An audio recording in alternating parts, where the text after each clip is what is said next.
É a critério de registro, eu sou mestrando Josafá de Melo Silva, professoras André e Fabiane, na disciplina de Física Contemporânea.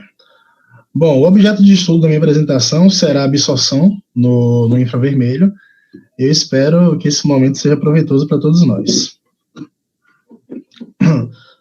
Eu considero que o público-alvo para essa apresentação seria alunos do terceiro ano do ensino médio, da minha realidade pelo menos. Isso porque alunos da minha realidade, dessa seriação, eles já conseguem reconhecer os tipos de ondas, tanto quanto a sua natureza ou propagação. Eles sabem identificar elementos de uma onda, como esses que estão aí, né, comprimento, frequência, amplitude, período, sabem identificar fenômenos ondulatórios também, né, reflexão, refração, interferência, polarização, ressonância. Eles também, por estar começando a química orgânica do terceiro ano, já vão ter uma certa noção dessas ligações covalentes, que são muito abordadas na química neste período aí, né? Bom, como disse na apresentação, o tema, o objeto de estudo é a absorção no infravermelho, e basicamente nós vamos ver no decorrer dessa apresentação que a técnica utilizada a técnica, assim, vamos dizer, o núcleo duro dessa técnica, na verdade, é a identificação da matéria, a identificação propriamente dita ou a identificação de algumas particularidades dessa matéria. Só para caracterizar um pouco, né, o que é as ondas infravermelhas, tem aqui o espectro eletromagnético, não são ondas tão energéticas, estão aqui, né, abaixo do vermelho e vão até micro-ondas. Bom, e como eu falei para vocês que a absorção, ou seja, a interação dessa faixa do espectro com a matéria vai proporcionar a gente predizer algumas coisas a respeito da matéria. Então, eu queria trazer alguns fatos históricos aqui de algumas outras técnicas antes de entrar propriamente dito no mundo da espectroscopia, né? Então, deixa eu trazer um fato aqui que eu acho bastante interessante para vocês, que é a lenda de Arquimedes e a coroa do rei Heron, né? Então, de acordo com a lenda, o rei Heron pediu para um ourives fazer uma coroa de ouro. O rei cedeu 1,5 kg de ouro para esse ourives e recebeu essa coroa, mas só que o rei, não sei por qual razão, começou a suspeitar que esse ourives tivesse tirado uma parte do ouro. Não sei por qual razão, não sei se o ourives começou a andar de BMW por aí, né? Apesar que era em 200 a.C., né? Então, o rei Heron incumbiu Arquimedes de tentar descobrir isso. E de acordo com a lenda, Arquimedes, em um dos seus banhos lá na banheira e tal, associou o fato cotidiano de ver o nível da água na banheira subir sempre que ele entrava nessa banheira, ele associou o seguinte, né? Ele já, de acordo com a lenda, ele já tinha um certo conhecimento sobre densidade. Se eu conheço a densidade de um material, se eu conheço a massa de um material, logo eu sei qual é o seu volume.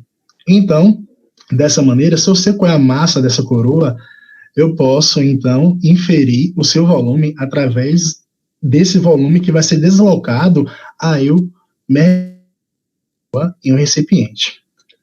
A historiografia recente discorda desse fato aí, especificamente pelo fato de uma coroa ser grande, você vai precisar de um recipiente muito grande também para mergulhar completamente essa coroa, uma quantidade de água grande, e uma coroa completamente de ouro, ou com uma liga de prata e ouro, que era o que rei Heron suspeitava, você não vai ter tecnologia suficiente naquele período para ver a diferença do nível de água que foi deslocado.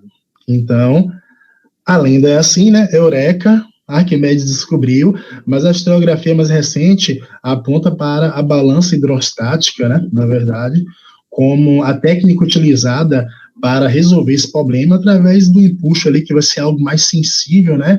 E assim dá para resolver este problema. Bom, mas a questão é a seguinte, e se eu estiver abordando objetos microscópicos do tamanho de angstroms, né? Que é 10 elevado a menos 10 metros, que na verdade é o raio do átomo de hidrogênio, descoberto por Niels Bohr lá, né, quando ele estava estudando essa parte espectroscópica aí. Então, como é que eu vou fazer para trabalhar tentando identificar características ou identificar a matéria em si nesse mundo, nessa ordem de grandeza e de tamanho. Bom, vou recorrer um pouco à história mais uma vez, de forma bem breve aqui agora, para responder essa questão, né? Essa história vai começar com Isaac Newton, no seu tratado de óptica aí, em 1704. Na verdade, ele vem desenvolvendo desde 1666, quando ele começa a trabalhar com o espectro prismático, né?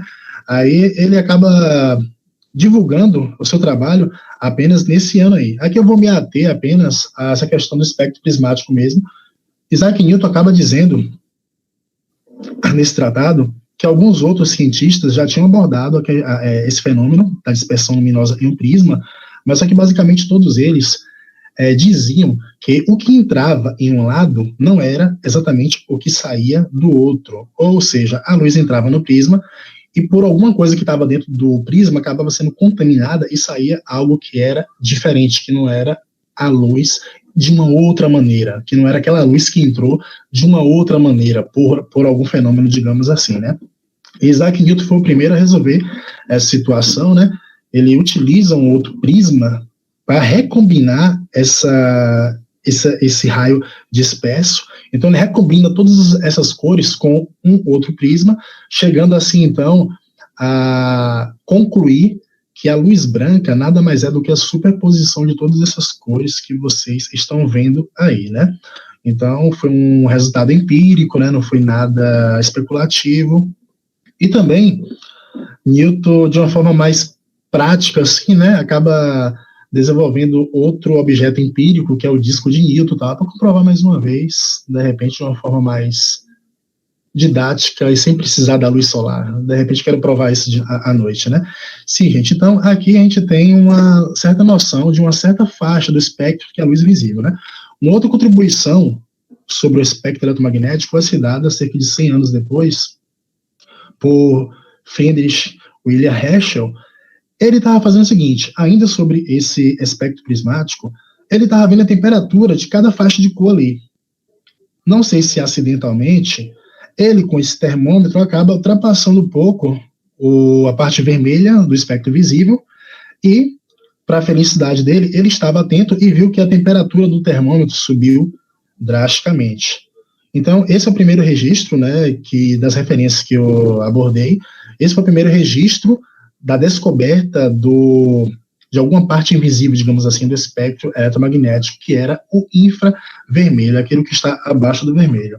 O Wilhelm Herschel, ele não para por aí, ele acaba pesquisando o resultado de você colocar no caminho, entre o caminho de cada feixe de luz dessas, inclusive o caminho da parte infravermelha, ele vai colocar amostras, ele vai colocar líquidos, ele vai colocar, não sei se ele chegou a colocar gases, mas líquidos ele colocou.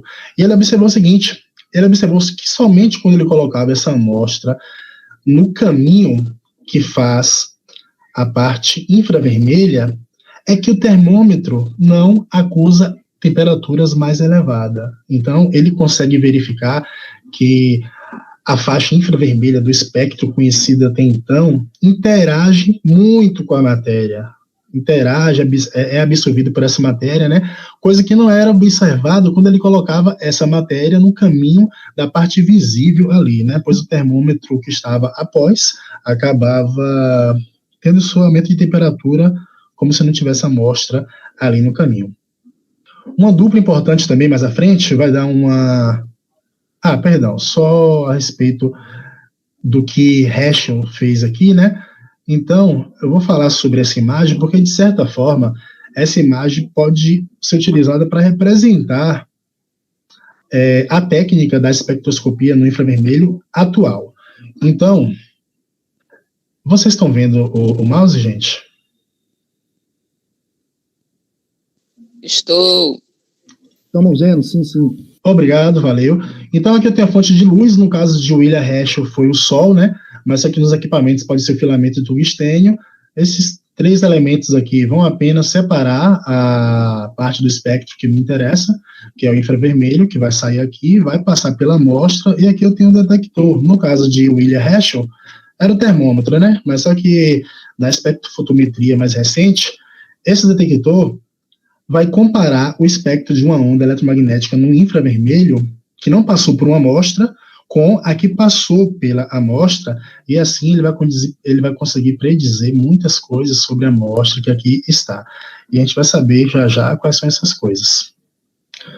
Uma outra dupla vai dar uma contribuição interessante na espectroscopia, que é Gustavo Bose e Kirchhoff. Eles vão, com a nova técnica, né, colocar a amostra em uma chama e observar com a espectroscopia o espectro desse fenômeno aí, né? Então, Kirchhoff desenvolve essas 3 leis. Eu vou começar pelo meio aqui. Eu tenho um gás com baixa densidade que foi aquecido. Se ele é aquecido o suficiente, ele vai emitir um espectro de linhas discretas. Aqui, na verdade, é a impressão digital do elemento químico, né? Cada elemento químico vai ter um padrão único. Eu posso dizer também que o espectro de absorção é uma impressão digital, porque olha só, aqui eu tenho um elemento químico, um estado gasoso, né, baixa densidade, e aqui eu tenho um objeto opaco, quente, pode ser o Sol, pode ser uma lâmpada, que vai emitir um espectro contínuo. Mas esse espectro contínuo, quando passar por um gás, será subtraído algumas frequências, como vocês estão vendo aqui, essas linhas pretas aqui, tá certo?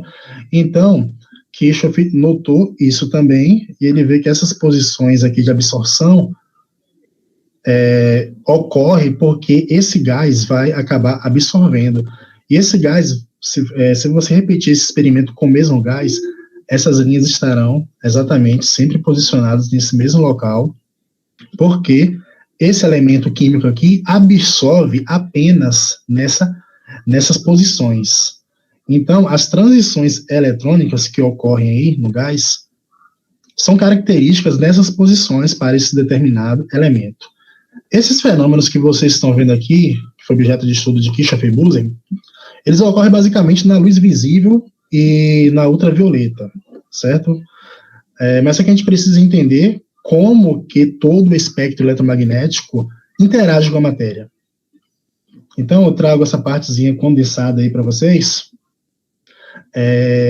O meu objeto de estudo está aqui, no infravermelho, tá certo? Daqui para baixo para cima, eu vou tendo ondas mais energéticas, a frequência vai aumentando, né? Então, o infravermelho ele não é tão energético assim, e os efeitos que ele provoca na matéria são efeitos de vibrações moleculares. No slide anterior, nós vimos que o ultravioleta e o visível provocam as transições eletrônicas.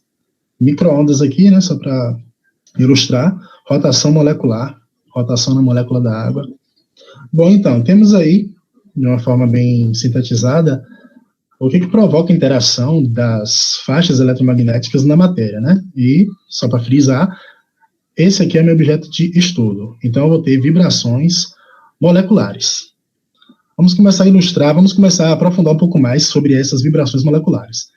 Gente, toda ligação atômica, ela vibra. E ela vibra com uma frequência característica. No caso da onda eletromagnética no infravermelho, quando a molécula absorver, vai provocar uma amplitude maior nessa oscilação. Então, olha só, tem uma molécula diatômica aqui, ela está oscilando. Eu joguei um feixe de onda eletromagnética, ela vai absorver apenas essa parte marrom. Aqui já passou, a parte marrom foi absorvida, e eu tenho uma oscilação maior. Está aqui um esquema representando o que acontece, né? Absorveu uma parte e a amplitude aumenta, mas a frequência continua. Esse GIF aqui não está aqui por acaso, porque para eu descobrir a frequência de oscilação de uma molécula, felizmente, dá para fazer uma associação com o sistema massa-mola.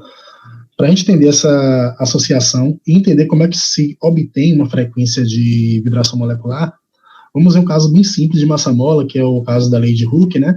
Então, eu tenho aqui o sistema de massa-mola, que se eu associar o movimento de oscilação aqui com o movimento circular, eu consigo descrever todas aquelas equações de movimento, velocidade, e chego também à equação de frequência para um movimento oscilatório como esse, para um movimento harmônico como esse, e vejo também que esse movimento vai depender apenas, essa frequência, perdão, vai depender apenas da constante elástica e da massa do objeto que está ali preso.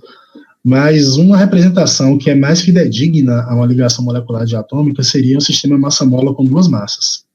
Bom, felizmente também, a frequência dessa oscilação eu consigo resolver associando com o movimento circular uniforme também.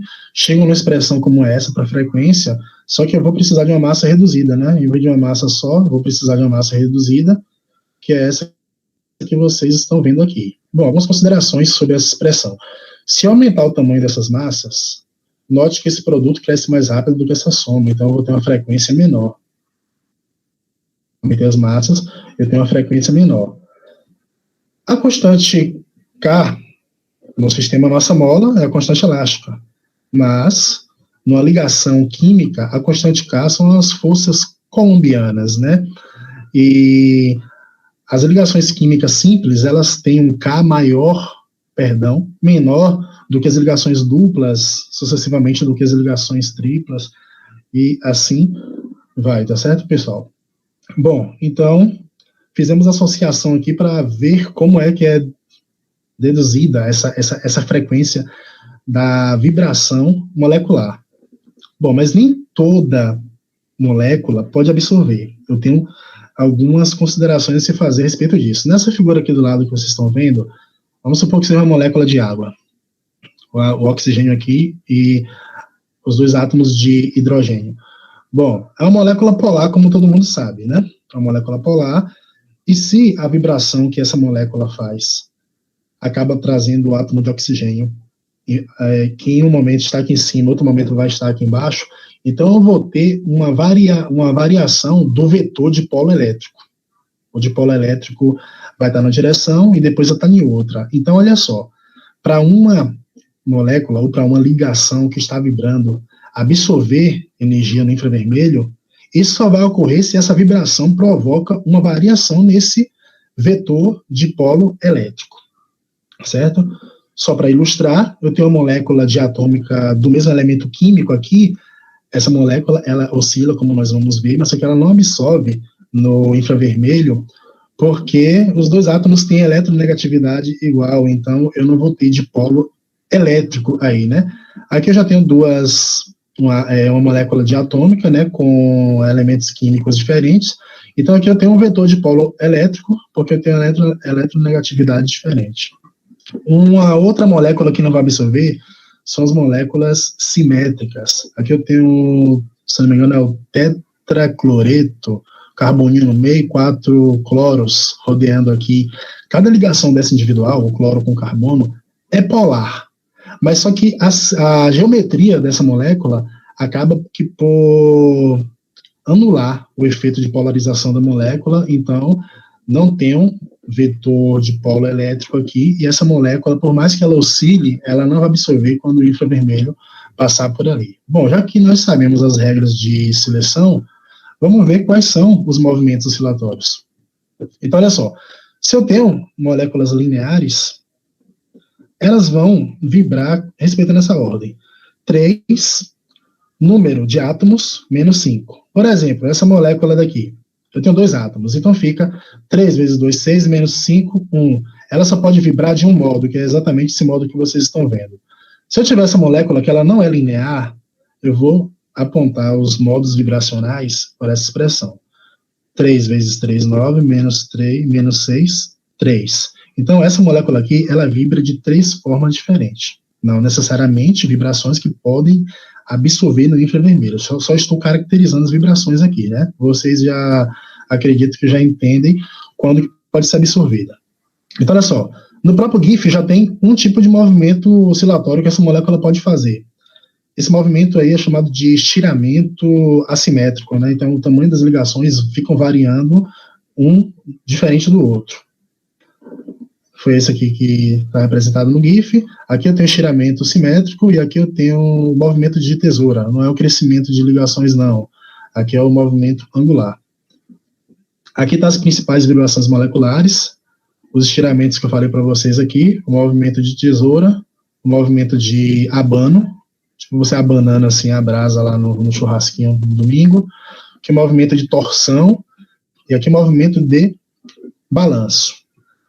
Bom, pessoal, a técnica da absorção no infravermelho, ou melhor dizendo, né, as técnicas que utilizam o princípio da absorção no infravermelho, vai acontecer o seguinte: quando a onda eletromagnética no infravermelho passar por uma amostra que tem moléculas realizando esses movimentos que vocês aí estão vendo, se esses movimentos para determinada molécula provocar uma variação do vetor de polo elétrico, essas moléculas vão absorver uma parte ali e tal, e o que foi absorvido, o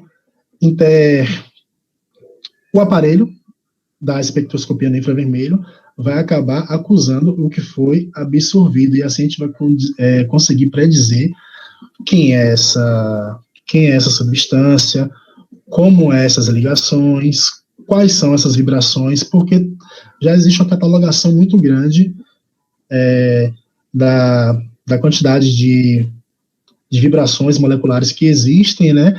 E a frequência associada para cada vibração possível, e qual é o elemento químico que está ligado ao outro, fazendo essa vibração.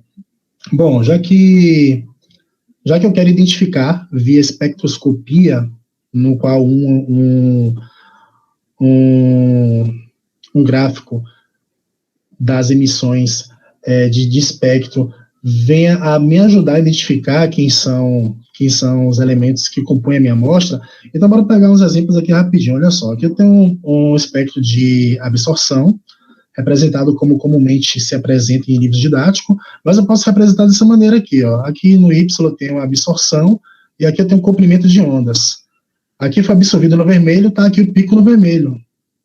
Esse gráfico, inclusive, ele é mais interessante porque ele mostra a intensidade da absorção, ele não mostra só que está ocorrendo uma absorção, tá certo aí? Eu posso ter um gráfico também representando dessa maneira, absorção por frequência. É só o inverso do comprimento de onda, na verdade, né? Traz a mesma ideia. Aqui é o ácido lácteo.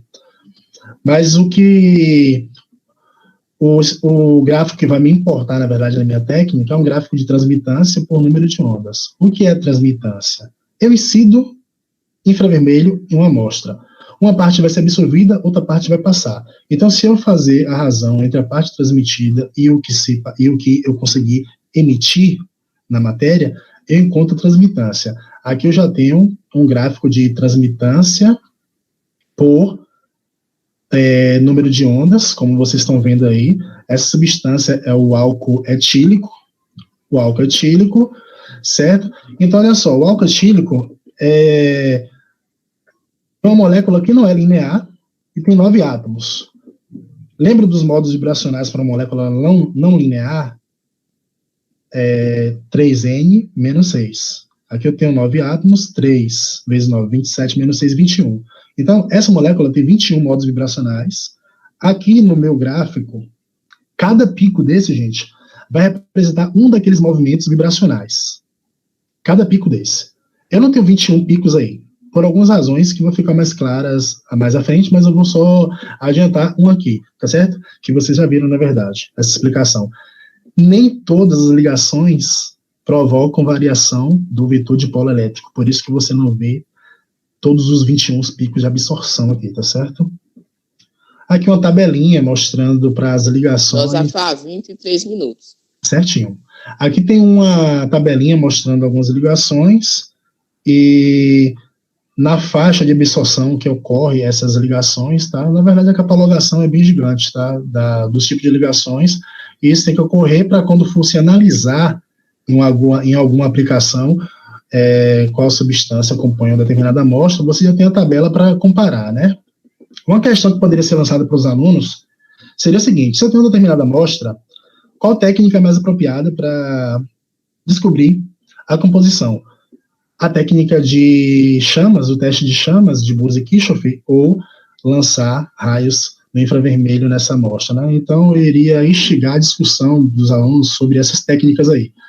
Outra questão seria o seguinte, né? Dando esse gráfico de transmitância por número de onda, instigar qual seria a substância que provoca esse gráfico aí. Para descobrir isso, é como se fosse montar um quebra-cabeça, onde eu vou ter que descobrir cada um desses picos representa qual movimento, e aí juntar tudo e formar a minha a minha substância, né? Eu vou ultrapassar só um pouquinho, acho que 1 minuto eu consigo finalizar aqui, eu acho que até menos do que isso. Então, olha só, pessoal, respondendo, né, que substância que provoca esse espectro de absorção aqui, tá certo? Então, olha só, a própria literatura já mostra que esses picos aqui, largos, que estou mostrando para vocês, estão sempre associados a radicais hidroxilas. Então, o pico, nessa posição aqui do comprimento de onda, representa o estiramento da hidroxila. Esse outro pico aqui vai representar um movimento de tesoura da mesma hidroxila. Esse daqui vai representar um balanço da mesma hidroxila. Eu tenho outros picos, os mais estreitos agora.